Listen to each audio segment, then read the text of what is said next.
Tiberius was never meant to be the shining light of Rome, yet history pushed him into that position.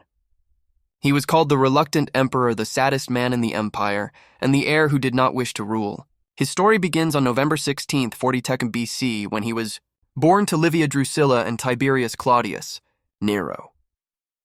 His father had once supported Julius Caesar and later Mark Antony, which meant that the family lived precariously during the violent aftermath of Caesar's assassination. For several years, the boy's early life was marked by danger, exile, and uncertainty until eventually Augustus the Rising, power in Rome, extended amnesty and allowed them to return. What followed was an arrangement that would forever alter Tiberius's fate. Augustus became enamored with Livia, and despite both being married and both their spouses expecting children, the future emperor of Rome set his eyes on her. Divorces were arranged swiftly, and soon Livia was married to Augustus. Tiberius and his younger brother Drusus spent some of their youth with their biological father before his death, after which they returned to their mother's household. There they grew up alongside Julia, the daughter of Augustus, and Marcellus, the emperor's nephew.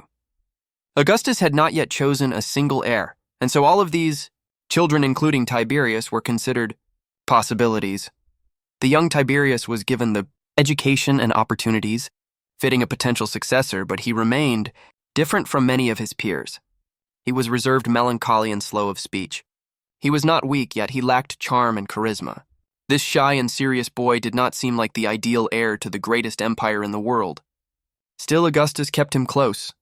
By the age of 15, Tiberius was already traveling with Augustus and Marcellus to Gaul. Soon after, he was married to Vipsania Agrippina, the daughter of Marcus Agrippa, one of Augustus's most trusted allies. Unlike many Roman marriages, theirs was not purely political. Tiberius and Vipsania loved each other deeply, which was a rarity among the nobility. He advanced quickly in Roman politics, serving as quaestor and then beginning a promising military career. He campaigned in the east and west, earned the respect of his men, and by his early 20s he was already consul.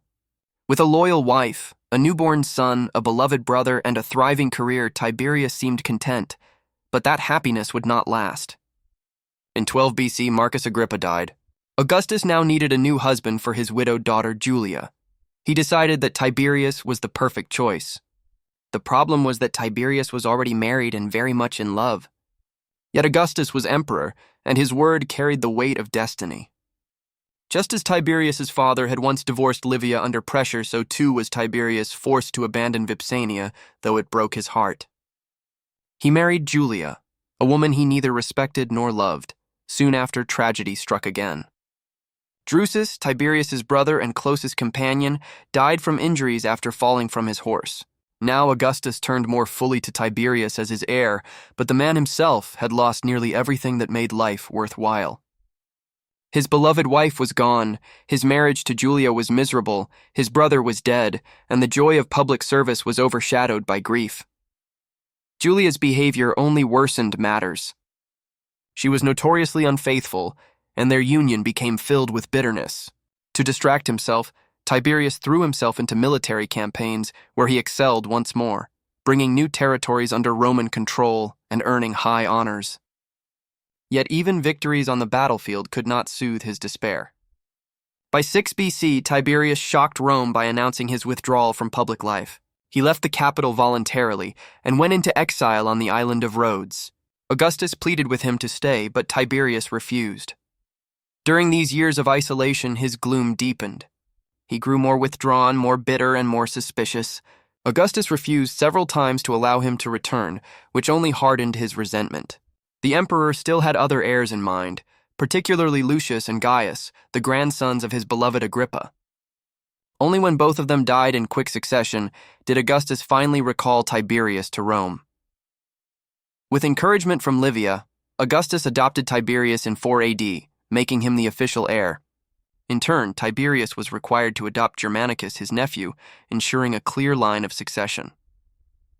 By the time Augustus died in 14 AD, Tiberius was in his 50s. He accepted power reluctantly, or at least he pretended to. He refused grand titles at first, insisting that he did not seek authority. Whether this was genuine hesitation or clever political theater remains debated. The Senate, however, was unimpressed with his coldness and lack of enthusiasm. From the beginning, his relationship with them was tense. In his early reign, Tiberius was cautious. He managed Rome's finances prudently and avoided reckless wars. He left much of the campaigning to Germanicus, who became a popular figure. Still, Tiberius was accused of arranging the death of rivals like Agrippa Postumus, though no solid evidence was ever proven. For a time, his rule seemed stable if somewhat joyless. Then calamity returned. In 19 AD, Germanicus suddenly died under mysterious circumstances in Syria. Many suspected poison, and rumors spread that Tiberius had a hand in it. Whether or not this was true, the emperor's reputation darkened.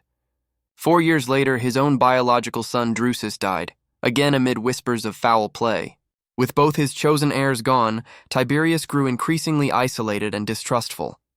He turned heavily to his praetorian prefect Lucius Aelius Sejanus, who became his closest advisor and gradually the most powerful man in Rome. Tiberius withdrew from the city and relocated permanently to the island of Capri. From there, he left much of the empire's daily governance to Sejanus and to his domineering mother, Livia. When Livia died in 29 AD, Sejanus stood virtually unchallenged. He purged opponents with ruthless efficiency, including members of Germanicus's surviving family. Tiberius appeared blind to the ambitions of his lieutenant, even allowing Sejanus to serve as consul and grow ever closer to the throne. Yet plots cannot remain hidden forever. By 31 AD, Tiberius finally discovered Sejanus's schemes.